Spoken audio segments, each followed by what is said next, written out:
இவ்வளவு கஷ்டமா இருக்குன்னா ஏன் இந்த பாவத்துல விழுகணும்? என் கேள்வி அதுதான் சிஸ்டர். பரிகாரம் செய்யறது இவ்வளவு கஷ்டமா இருக்கே, வயிற்ற 2 நேரம் பட்டினி போடணும், அவ்வளவு உபவாசம் இருக்கணும். அப்ப நான் இன்னைக்கு கிட்டத்தட்ட ஒரு எடுத்துக்காட்டு சொல்றேன், பரிகாரம்னா என்னன்னு உங்களுக்கு சொல்லி கொடுக்குறேன். இப்ப இங்க இருந்து நான் இப்ப மதியம் ஒரு பிரேயர் நடக்குது, ஒரு 2 மணிக்கு ஒரு பிரேயர் போகணும். என் வீட்டுல இருந்து ஒரு ஆட்டோ பிடிச்சேன்னா ஒரு 100 ரூபாய் ஆட்டோக்கு நான் போயிடலாம். அல்ல நான் இந்த வெயில் நேரத்துல நான் எனக்கு மயக்கம் வருமா, சரி ஒரு கொடையை கூட பிடிச்சிக்கிறேன், ஆனா நான் நடந்துதான் போவேன். இங்க இருந்து ஆண்டவரே அது ஒரு 2 கிலோமீட்டர் தூரம் நான் நடந்து வர்றேன். இந்த வெயில் நேரத்துல எனக்கு வேர்க்கும், எனக்கு நடக்கிறது கஷ்டமா இருக்கும். 2 மணி நேரம் இந்த 2 கிலோமீட்டர் நான் நடந்தே வர்றேன். இதை என் பாவத்திற்கு பரிகாரமாக ஒப்பு கொடுக்கிறேன். ரொம்ப கஷ்டம் இல்ல இதெல்லாம். இந்த பரிகாரம் எல்லாம் நினைச்சு பாருங்க. நம்மளுடைய கருத்து என்னவா இருக்கணும்? இந்த பரிகாரம் இவ்வளவு கஷ்டமா இருக்கும்னா நம்ம ஏன் பாவம் செய்யணும்? இந்த பாவம் செய்ய தூண்டுவது எது? இந்த சோதனை. இந்த சோதனை நமக்கு வராம இருக்கணும்னா ஒண்ணுமே செய்ய வேண்டாம், நாம் ஜெபிக்கின்ற பிள்ளைகளாக மாறினால் போதும். எவ்வளவுக்கு எவ்வளவு ஆண்டவரோடு இணைந்து வாழ முடியுமோ, எவ்வளவுக்கு எவ்வளவு கையில திருவிழியத்தை எடுத்து வாசிக்க முடியுமோ, எவ்வளவுக்கு எவ்வளவு ஜபமாலை பண்ண முடியுமோ, எவ்வளவுக்கு எவ்வளவு திருப்பலிகள் உங்களால ஒவ்வொரு நாளும் உங்கள் குடும்பத்தில் ஒருவராவது அனுதின திருப்பலி பார்ப்பவர் இருக்க வேண்டும். உங்க குடும்பத்துல 6 பேர் வந்தாலும் 8 பேர் வந்தாலும் என் அன்பார்ந்தவர்களை குறைந்தது ஒருவராவது அன்னிதினமும் ஆண்டவர் இல்லத்திற்கு சென்று திருப்பலி கண்டு நற்கரணை பெற்றவராக வீடு திரும்ப வேண்டும். உங்கள் குடும்பம் தப்பித்துக் கொள்ள இந்த ஒருவர் மிகப்பெரிய காரணியாக இருப்பார். என் அன்பார்ந்தவர்களே, இதோ நம்முடைய ஆண்டவர் நமக்கு வார்த்தைகள் மூலமாக ஒவ்வொரு நாளுமே இறைவார்த்தை மூலமாக நம்மளோடு பேசிக்கொண்டு இருக்கிறார். என் அன்பார்ந்தவர்களே, இங்கே இதே எபேசியர்ல ஏனென்றால் நாம் மனிதர்களோடு மட்டும் போராடுவதில்லை, ஆட்சி புரிவோர், அதிகாரம் செலுத்துவோர், இருள் நிறைந்த உலகின் மீது ஆற்றல் உடையோர், வானவெளியில் உள்ள தீய ஆவிகள் ஆகியவற்றோடு போராடி கொண்டிருக்கோம். ஒரு ஆபீஸ்ல அதிகாரிகளோடு போராடிட்டு இருக்கிறோம், ஆட்சி புரிவர்களோடு போராடிட்டு இருக்கிறோம். என் அன்பார்ந்தவர்கள், இன்னைக்கு எப்படி எல்லாம் இவங்க மூலமா நமக்கு சோதனை வருகிறது. இன்னைக்கு ஒரு ஆபீஸ்ல போய் ஒர்க் பண்றோம், நம்ம ஹையர் பொசிஷன் கிடைக்கணும், ஹையர் பொசிஷன்ல இருக்கிறவங்களுக்கு நல்ல பேர் வாங்கணும், அந்த நல்ல பேர் வாங்க நம்ம கொஞ்சம் ஆபீஸ்ல இன்கிரிமெண்ட் கிடைக்கணும், எனக்கு முன்னாடி இருக்கிறவங்க சம்பளம் வாங்குறேன், இவனோட இன்னும் கொஞ்சம் இன்கிரிமெண்ட் கிடைக்கணும். ஏன்னா இதுதான் சிஸ்டர் சோதனை. இதுதான் நமக்கு தலையான பாவத்தில் வர்ற பேராசை, பணத்தின் மீது கொண்ட மோகம், அந்த பேராசை. இது எல்லாத்தையும் வரையறுத்துதான் புனிதர்கள். இது இந்த தலையான பாவங்களை எந்த ஒரு குருவானவரோ யாருமே குருவானவங்க எந்த ஒரு திருவிவிலி அறிஞர்களோ யாருமே எழுதுனது கிடையாது. இது புனிதர்கள் தன் வாழ்வில் தன் சோதனைக்கு உட்பட்டும் பொழுது ஏற்படுகின்ற அந்த எல்லா விதமானதையும் தன் வாழ்க்கையில ஏற்படுகின்ற அனுபவங்களை ஒன்று கோர்த்து இது தலையான பாவம், இந்த பாவத்தில் இருந்துதான் நாம் தப்பித்துக் கொள்ள வேண்டும். அல்லேலூயா. என் அன்பார்ந்தவர்களே, அப்ப இந்த வரையறுக்கப்பட்ட 7 தலையான பாவங்கள், இந்த தலையான பாவங்களில் ஒன்றொன்றும் எப்படியாக நம்ம உலகத்தில் ஈர்த்து கொள்கிறது? ஆட்சி புரிவோர், அதிகாரம் செலுத்துவோர், இருள் நிறைந்த இந்த உலகின் மீது ஆட்சி செலுத்துவோர், இதையெல்லாம் தாண்டி வான மண்டலத்தில் சுற்றி திரியும் தீய ஆவி, இது எல்லாரோடையும் நம்ம ஒவ்வொரு நாளும் போராடிட்டு இருக்கிறோம். சார் இது கரெக்டா சார், இது பாவ மக்கள், இது இவ்வளவுதான் பணம் வாங்கணும் சார். ஆட்சி புரிவோர் சொல்லுவார், அதிகாரம் செலுத்துவோர் சொல்லுவார், ஏன் இதை விட கூட வாங்க சார், இந்த பிள்ளை பாவம், அந்த பொண்ணு இந்த அளவுக்கு இவங்களோட வறுமை கோட்டுக்கு கீழே இருக்கிறாங்க, இவங்க பேரண்ட் இந்த ஒரு கிட்டத்தட்ட 50,000 கட்ட முடியும் அப்படின்னா இந்த பேரண்ட் 30,000 கட்டுறேங்கிறாங்க, 20,000 அப்புறம் கட்டுறேங்கிறாங்க. இல்ல இவங்களுக்கு ஒரு ஆளுக்கு நம்ம டிஸ்கவுண்ட் கொடுத்தா, இந்த ஒரு ஆளுக்கு நம்ம கால நீட்டிப்பு கொடுத்தா எல்லாருக்கும் கொடுக்குற மாதிரி ஆகும். கட்டினா உடனே கட்ட சொல்லு. அப்ப இவர்கள் சொல்வதை அதிகாரத்தில் உள்ளவர்களை நம்ம கேட்டுதான் ஆகணும். நாம போய் அந்த பெற்றவர்களை போய் அடக்கி, நீங்க 50,000 கட்டி நீ எங்க கடன் வாங்க, என்ன பண்ணுவோம், புள்ள பீஸ நீ முழுசாதான் கட்டணும்னு சொல்லிட்டாங்க. அப்ப பாருங்க எத்தனை பேரோட உலகத்துல நம்ம போராடிட்டு இருக்கிறோம். நம்மளை அதிகாரம் செலுத்துவோர், நமக்கு ஆட்சி புரிவோர், என் அன்பார்ந்தவர்களே, நம்மளோட ஹையர் பொசிஷன்ல இருக்கிறவங்க, இந்த உலகத்துல எத்தனை பேரோட நம்ம போராடிட்டு இருக்கிறோம் நம்ம எல்லாருமே.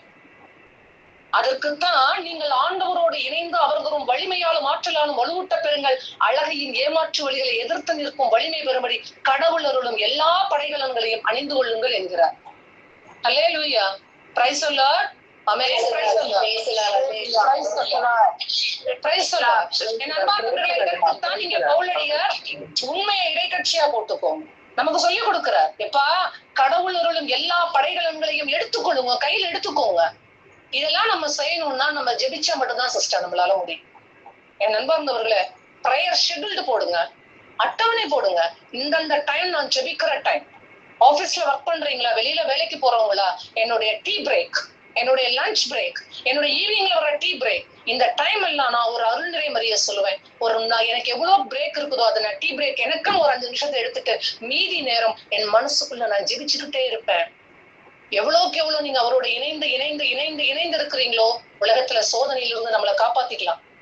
என் நண்பர்களே, நம்ம மேல நம்ம அன்பு வைக்கலன்னா நம்மளுடைய உடல் சரீரம் பாருங்க, இந்த சரீரமானது என் நண்பர்களே, இந்த சரீரமே இவ்வளவு சாஃப்டா இருக்குன்னா நம்ம ஆன்மா எவ்வளவு சாஃப்டா இருக்கும்.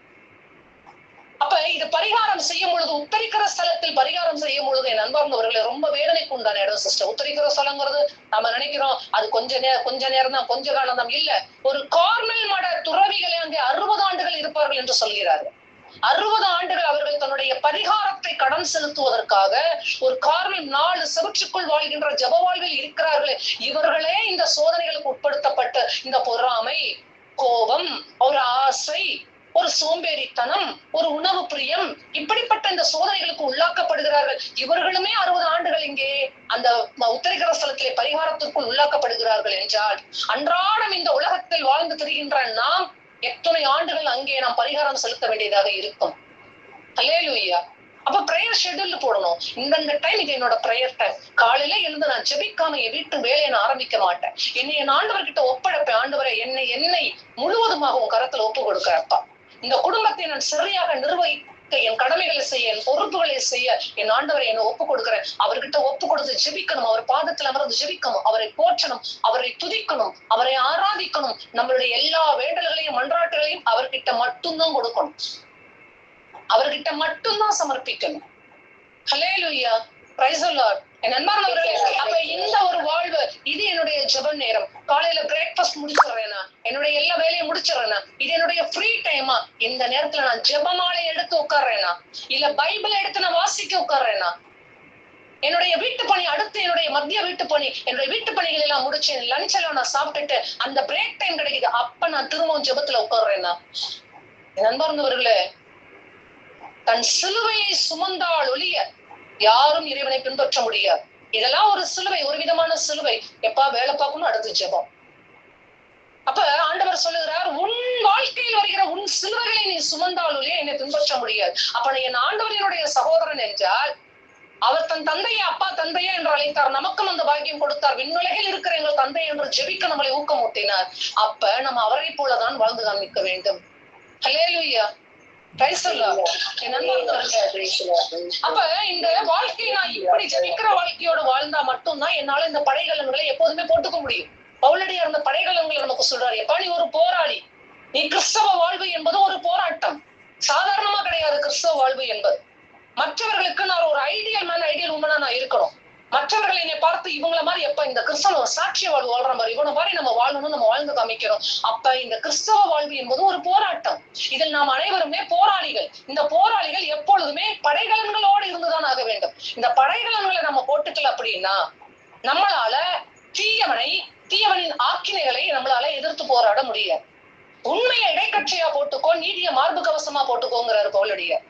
அப்ப என் வாழ்வில எனக்கு சோதனைகள் வாழ்க்கையில ஏற்படும் பொழுது நான் உண்மையோட தான் நான் நடப்பேன். நான் இப்படிப்பட்ட வாழ்வில, என் வாழ்வில வர தீமைக்கு நான் கையூட்டு பெற மாட்டேன். நான் இப்படியாக அதிகமான வட்டிக்கு ஆசைப்பட மாட்டேன், அதிகமான பண பேராசைப்பட மாட்டேன். உள்ளதே போதும் என்றிருப்பேன். என்னுடைய வாழ்க்கையில் எனக்கு அடுத்தடுத்து வருகின்ற சோதனைகளுக்கு என் ஆசையை என் பெருமாசையை நீதான் காரணம். அப்ப என் வாழ்க்கையில நான் உண்மையோடும் நீதியோடும் நேர்மையோடும் நான் வாழ்வேன் என்ற வைராகியம் நமக்குள்ள இடுப்பு கச்சை போல, மார்பு கவசம் போல நம்ம போட்டுக்கணும். ஒரு எதிரி நம்மளை தாக்க வர்றான் அப்படின்னா மார்பு கவசம் எவ்வளவு முக்கியம். கத்தி எடுத்து நேரா நெஞ்சுக்குள்ள குத்த வரானா மார்பு கவசம் எவ்வளவு முக்கியம். என் ஆடை தடுக்கி, என் நேர்மை தடுக்கி நான் கீழே விழாதபடிக்கு என் இடுப்பு கச்சை, என்னையோட உடம்ப ஸ்ட்ரிக்டா நான் எப்போதுமே பெர்ஃபெக்ட் அப்படிங்கறத காமிக்கிறதுக்கு அந்த இடுப்பு கச்சை எவ்வளவு முக்கியம். அப்ப என்னுடைய உண்மையும் என் நேர்மையும் என் நீதியும், நான் பேசுற ஒவ்வொரு வார்த்தையிலும் உண்மை இருக்கும், நான் நடந்துக்கிற ஒவ்வொரு முறையிலும் நேர்மை இருக்கும், நான் நீதி வலுவாக நடப்பேன். இதையெல்லாம் படைகலன்களா போட்டுக்க சொல்றாரு. எதுக்கு? சோதனைக்கு உட்படாமல் நாம் விழித்திருந்து ஜெபிக்க. ஹல்லேலூயா. என் அன்பார்ந்தவர்களே, அமைதியை அருளும் நற்செய்தியை அறிவிப்பதற்கான ஆயத்த நிலை. கால்ல மிதியடி, கால்ல செருப்பு எவ்வளவு முக்கியம். உச்ச வெயிலு, பயங்கர வெயிலு, நம்ம நடந்து போய் ஆகணும். காலுக்கு அப்ப தெரியும் அந்த செருப்போட மகிமை என்னங்கிறது நமக்கு தெரியும். பால்ல மிதியடியோட மகிமை என்னன்னா, என் நண்பர்களே, உச்சி வெயில்ல நடக்கும்போது தெரியும், பயங்கர வெயில்ல நடக்கும்போது தெரியும் அந்த மிதியடி செருப்பு எவ்வளவு முக்கியங்கிறது. ஆனா இங்க என்ன சொல்றாரு, அமைதியை அருளும் நற்செய்தியை அறிவிப்பதற்கான ஆயத்த நிலை. அப்ப நீ அமைதியின் பூங்காவாக மாறணும். எப்படி காலுக்கு மிதியடி எவ்வளவு முக்கியமோ அந்த அளவுக்கு எப்ப ஒரு வெயிலின் தாக்கம், எப்ப ஒரு மிதியடியினுடைய முக்கியத்துவம் எப்ப தேவைப்படுமோ அந்த அளவுக்கு உன்னுடைய முக்கியத்துவம், நீ அமைதி கொடுக்கின்ற இடம் எவ்வளவு முக்கியத்துவமோ அப்ப இந்த இடத்துல அமைதியின் பூங்காவாக நீ மாறணும்னு நம்ம கடவுள் சொல்ற. நம்ம எல்லாருமே நாம இருக்கிற இடம் அமைதியான இடமாக இருக்கணும். இந்த தெருவுல இந்த அம்மா இருக்கிறாங்க, இந்த அம்மானால ஏதாவது பிரச்சனை வருதாப்பா?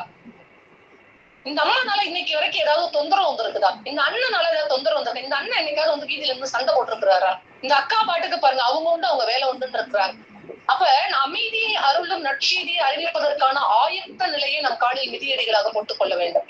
ஹல்லேலூயா. என் நிலையிலும் நம்பிக்கை என்னும் கேடயத்தை, நம்பிக்கை, என் தெய்வம் என் கூட இருக்கிறார், என் தெய்வம் இருக்கிறார், நான் அவரை வணங்குகிறேன், அவரை போற்றுகிறேன், அவரை மட்டுமே நான் நம்புகிறேன், உலகத்தில் யாராலும் என்னை என்ன செய்ய முடியாது. எபிரேயர் 13 இருக்கிற சிஸ்டர், என் ஆண்டவர் என்னோடு இருக்கும் பொழுது எந்த மனிதனுக்கு நான் அஞ்ச வேண்டும்? யார் எனக்கு தீங்கு செய்ய முடியும்? எபிரேயர் 13 இருக்கு. என் அன்பார்ந்தவர்களை, இப்படியாக நாம நம்முடைய ஆண்டவர் மீது அதீத நம்பிக்கை, நான் கீழே விழுந்தாலும் மறுபடியும் எழுவேன், ஏனென்றால் என் தெய்வம் என்னோடு இருக்கிறார். அப்ப இப்படிப்பட்ட அதீத நம்பிக்கை அவருக்குள் இருக்க வேண்டும். என் அன்பார்ந்தவர்கள், அப்ப இந்த நம்பிக்கை நம்ம கிட்ட, அந்த கடவுள் நம்பிக்கை, இறை பயம், கடவுள் நம்பிக்கை நம்மளோட இருந்ததுன்னா ஈயோனின் தீக்கிணைகளை எல்லாம் அணைத்து விட முடியும். கடவுளுங்கிறியே பாரு, உன் பிள்ளைக்கு எத்தனை நாளா உட முடியாம இருக்குது, நீங்க கோயில்ல போய் சாமி உன் பிள்ளைக்கு பாரு என்ன சுகமாகல, வருவான், யார் மூலமாவது நம்மள நம்பிக்கையை குலைக்க வருவான். எப்ப அந்த கோயில்ல காப்பு கட்டுறாங்கிறாங்க, இந்த கோயில்ல கூழாச்சி ஊத்துறேங்கிறாங்க, அங்க போய் அங்க பிரதர்சனம் நடந்தா நிறைய சரியாயிடுமா, உன் குடும்பத்துல இவ்வளவு பிரச்சனை இருக்குது, போய் மாற்று வழியா சிந்தி, போய் மாற்று வழியா போய் பாரு, அதன் மூலமா உன் குடும்பத்துக்கு ஏதாவது நல்லது நடக்கும். அப்ப இந்த நேரத்தில் ஒரு வைராகியம் உள்ள பிள்ளையாக நாம் சொல்ல வேண்டும். என் அன்பார்ந்தவர்களே, யோபுவை போல இருக்க வேண்டும். கடவுள் கொடுத்தார், கடவுள் எடுத்துக்கொண்டார், ஆண்டவரை நாம போற்ற கடவுள் என்று சொல்லுவாரே, அந்த வைராகியம் நாம் எல்லோருக்குள்ளேயும் இருக்க வேண்டும். அந்த நம்பிக்கை வாழ்வு வாழ வேண்டும். இப்படி இருந்தோம்னா யார் மூலமாவும் உள்ள நம்ம கிட்ட நுழையவே முடியாது, பேசவே முடியும். தீயரின் தீக்கணைகளை எல்லாம் நாம் எதிர்த்து போராடி வெற்றி பெற முடியும். கடவுள் அருளும் ஹல்லேலூயா. மீட்பு இருக்கு பாருங்க, மீட்பு, அதை தலைச்சீராக இன்னைக்கு எதுக்கு சிஸ்டர் ஹெல்மெட் போடணும்? வண்டி ஓட்டும் போது கைக்கு ஒரு ஆயுதம், அது இரும்பாலான ஒரு ஆயுதம். என் நண்பர்களே, காலுக்கு ஒரு ஆயுதம், அப்படியெல்லாம் சொல்லாம ஏன் கழுத்துக்கு மட்டும் ஹெல்மெட் போட சொல்றாங்க?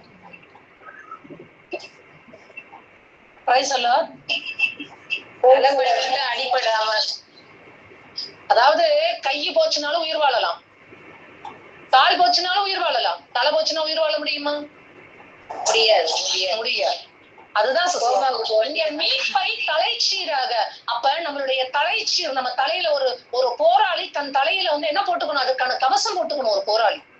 அப்ப இந்த தலைச்சீர் என்பது மீட்பு. அப்ப நான் இந்த உலகத்தில் மீட்பு பெற வந்தவன், எனக்கு மீட்பு முக்கியம். இந்த உலகத்துல நான் 50, 60, 100 எத்தனை காலம் வாழ்ந்தாலும் நான் மீட்பு பெற வேண்டும். மீட்பு பெற்று விண்ணகமே என் தாய்நாடு, அங்கிருந்துதான் மீட்பராம் இயேசு கிறிஸ்து வருவார். அப்ப என் தாய்நாடு, என் பூமி இது கிடையாது. இந்த உலகம் என்னுடைய நிரந்தரம் கிடையாது, இது நிலையற்றது. என்னுடைய நிலையான சொந்த பந்தம் எல்லாம் எங்க இருக்கிறாங்கன்னா என்னுடைய ஆண்டவர் வாழ்கின்ற அந்த தேசத்துல இருக்கிறாங்க. அப்ப நான் மீட்பை சார்ந்தே வாழ வேண்டும். எப்பொழுதுமே நான் மீட்பு பெற வேண்டும், மீட்பு பெற வேண்டும் என்ற எண்ணம் என் தலையில் தலைச்சீராக அணிந்து கொள்ள வேண்டும். கடவுளின் வார்த்தையை சொல்லுகிறார் போர்வாளாக. கடவுளின் வார்த்தை தூயாவி அருளும் போர்வாள். நீங்க எல்லாமே நீங்க போட்டிருந்தாலும், எப்பா நான் இடைக்கட்சி போட்டிருக்கிறேன்ப்பா, மார்பு கவசம் போட்டிருக்கிறேன்ப்பா, தலையில நான் இது போட்டிருக்கிறேன், தலைக்கவசம் போட்டிருக்கிறேன், எல்லாமே என்கிட்ட இருக்கு, கையில கேடயம் வச்சிருக்கிறேன், எல்லாம் இருக்கு. ஆனா என் கையில மற்றவர்களை எதிர்த்து போராட என்னிடம் போர்வாள் ரொம்ப முக்கியம். மற்றவர் வாள் வீசி வீசி அவனை என்னிடம் மறவிடாமல் தடுப்பதற்கு போர்வாள் ரொம்ப முக்கியம். என்னை அவன் பயமுறுத்தும் பொழுதெல்லாம் நான் அவனை எதிர்த்து பயமுறுத்துவதற்கு என்கிட்ட போர்வாள் ரொம்ப முக்கியம். அதுதான் இறைவார்த்தை. என் வாழ்க்கையில வர சோதனைகளை எல்லாம் இந்த போர்வாளை வச்சு நான் ஜெபிச்சுட்டு, எப்படி ஆண்டவராகிய இயேசு கிறிஸ்து இறைவார்த்தையை பயன்படுத்தி பயன்படுத்தி பயன்படுத்தி அழகையை வென்றாரோ, அதே போல் நம் வாழ்க்கையில இறைவார்த்தைகளை சொல்லி சொல்லி சொல்லி ஜெபிக்க பழக வேண்டும். என் வாழ்க்கையில இக்கட்டு நேரத்துல எனக்கு ஜெபிக்க தெரிய வேண்டும். நோய் வரும் பொழுது அதுக்கு என்ன ஜெபம் சொல்லணும்னு எனக்கு தெரியணும். பிரச்சனை வரும்பொழுது அதுக்கு கரெக்டா என்ன விதமான வசனத்தை ஜெபிக்கிறோம்னு எனக்கு தெரியணும். என் வார்த்தை கோபப்பட்டு என் வாயில வார்த்தை வரும்பொழுது அது கரெக்டா எந்த வசனத்தை பேசி என் நாவை கட்டுப்படுத்தணும்னு எனக்கு தெரியணும். அப்ப முதல்ல நல்லா பைபிள் படிக்கணும், இறைவார்த்தையை கத்துக்கணும். என் சோதனை நேரங்களில் எல்லாம் நான் இறைவார்த்தையை சொல்லி ஜெபிக்க தெரிகிற பிள்ளையாக நான் மாற்றப்பட வேண்டும். ஹல்லேலூயா, பிரைஸ் தி லார்ட். எனக்கு தெரியணும், மனப்பாடம் பண்ணணும், குறைஞ்சது மனப்பாடமாவது பண்ணணும். இன்னைக்கு இத்தனை வசனம், இன்னைக்கு ஒண்ணு இல்ல சிஸ்டர், ஒரு நாளைக்கு ஒரு வசனம், ஒரு வசனத்தை எடுத்து மனப்பாடம் பண்ண முடியாதா?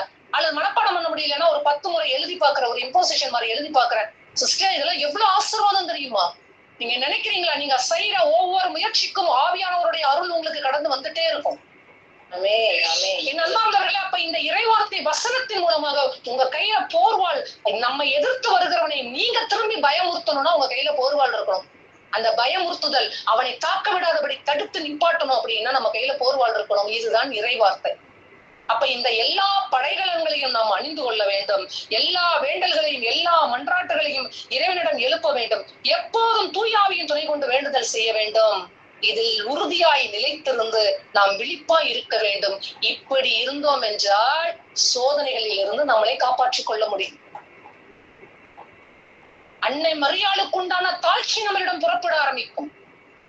நான் ஆண்டவரின் அடிமை என்றாரே, அப்படிப்பட்ட ஒரு தாழ்ச்சி நமக்குள் ஏற்பட ஆரம்பிக்கும். இந்த வீண் பெருமையும் பகட்டும் நம்மளை விட்டு போய்விடும். எப்பொழுது நாம் விழித்திருந்து விழிப்பாய் இருந்து இந்த படைகலங்களை எல்லாம் கொண்டு கொண்டு நாம் ஜெபிக்கும் பொழுது. ஹல்லேலூயா. என் அன்பார்ந்தவர்களே, நம் ஆண்டவர் நம்ம ஜெபிக்கிறோம், பரலோகத்தில் இருக்கிற எங்கள் தந்தை உமது பெயர் தூயது என போற்றப்படுக அப்படின்னு சொல்லும்போது சொல்றோம், எங்களை சோதனைகளுக்கு உட்படுத்தாதேயும். என் அன்பார்ந்தவர்களே, அந்த சோதனைகளுக்கு உட்படுத்தாதேயும் சொல்லி நம்ம ஆண்டவர்கிட்ட ஜெபிக்கிறோம். அதை தொடர்ந்து ஜெபிக்கின்ற பிள்ளைகளாக தான் கடவுள் நம்மளை அழைக்கிறார். எவ்வளவுக்கு எவ்வளவு உங்களால பரலோக மந்திரம் சொல்ல முடியுமோ, அப்பா சோதனைக்கு உட்படுத்தாதையும் நீங்க ஜெபிச்சுக்கிட்டே இருந்தாதானே இந்த சோதனைகளில் இருந்து நம்மளை மீட்க வல்லவராய். ஏன்னா அவருக்கு தேவை நம்மளோட ஜெபம். ஏன் கடவுள் இதை அனுமதிக்கிறார்? ஏன்னா அவருக்கு தேவை நம்மளுடைய ஜெபம், நம்ம ஜெப வாழ்வு. நம்ம பரிசுத்தமா வாழணும். ஜெபிக்க நம்ம மாசு மறுபற்ற பிள்ளைகளாக, தூய்மையான பிள்ளைகளாக மாற்றப்படுவோம். அவருக்கு தேவை நமக்கு விண்ணகத்துக்கு நாம எல்லாம் தேவை சிஸ்டர்.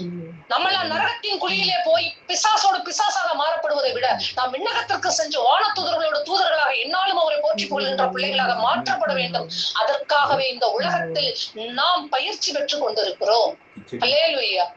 என் அன்பார்ந்தவர்களே, இந்த நாள் ஆண்டவர் நமக்கு கொடுத்த பொன்னான நாள். தெய்வீக இறைவன் நம்மளோட வார்த்தைகள் மூலமாக பேசுகிறார். சோதனைகளுக்கு உட்படாத இருக்க விழித்திருந்த ஜெபிக்க அழைக்கிறார். இந்த சோதனை என்பதை புரிந்து கொள்வோம். நமக்குள் வருகின்ற அவ்வளவு எட்டி பார்க்கின்ற பெருமையும் பேராசையும் பெருந்தீனியும் காம வெறியும், என் அன்பார்ந்தவர்கள் நமக்குள் உண்டான கோபமும், அப்ப ஒவ்வொரு பொறாமை எண்ணங்களும், இதெல்லாம் இல்லைன்னு யாராவது சொல்ல முடியுமா? எனக்குள்ள பொறாமையே கிடையாது சிஸ்டர், எனக்குள்ள பெருமையே வராது சிஸ்டர். எனக்கு கோபங்கிறத அடிச்சு நீங்க என்னை போட்டு அடிச்சு நொறுக்கி போட்டீங்கன்னாலும் உங்களுக்கு சமாதானம் நான் சொல்லுவேன். அப்படி என்கிட்ட இருக்கு. யாரால எதுவும் சொல்ல முடியுமா? அப்ப நமக்குள்ள இந்த சோதனைகள், இப்படிப்பட்ட வாழ்வில் வருகின்ற சோதனைகளில் இருந்து நம்மளை காப்பாத்திக்கணும்னா நாம் ஜெப வீரர்களாக, வீராங்கனைகளாக மாற்றப்பட வேண்டும். நாம் ஜெபிக்கின்ற பிள்ளைகளாக மாற்றப்பட வேண்டும். கையில் எப்பொழுதும் போர்வாளாக இறைவார்த்தையை வைத்துக் கொள்ள வேண்டும். என் அன்பார்ந்தவர்களே, நாம் எப்பொழுதுமே ஆண்டவருடைய வார்த்தைகளோடும் நம்பிக்கை கொண்ட மக்களாக, கேடயமும் போர்வாளும் நம்ம கையில எப்போதுமே இருக்கணும். என் நம்பிக்கை, என் தெய்வம் என்னோடு இருக்கிறார், யார் எனக்கு எதிராக என்ன செய்ய முடியும்?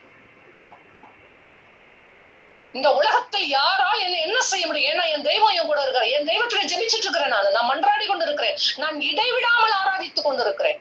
நான் சும்மா 1 மணி நேரம் 1/2 மணி நேரம் உட்காந்து ஜெபிக்கிற பிள்ளை இல்ல. நான் இடைவிடாமல் என் தெய்வத்தை ஜெபிச்சுட்டு இருக்கிறேன். எப்படி யாரால எனக்கு தீங்கு செய்ய முடியும்? இந்த வைராகிய உணர்வு வேணும் அப்படின்னா, அந்த கடவுள் மேல இருக்கிற நம்பிக்கை வரணும் அப்படின்னா, என் அன்பார்ந்தவர்கள், நான் ஜெபிக்கின்ற மக்களாக, அந்த தெய்வீக இறைவனின் மீது அதீத நம்பிக்கை கொண்ட மக்களாக நாம் வாழ்ந்தோம் என்றால் தைரியத்தோடு சொல்லலாம், இந்த உலகத்தில் எவராலும் என்னை ஒன்றும் செய்துவிட முடியாது. ஒரு சின்ன கூழாங்கல் போதும் கோலியாத்தை வெல்வதற்கு.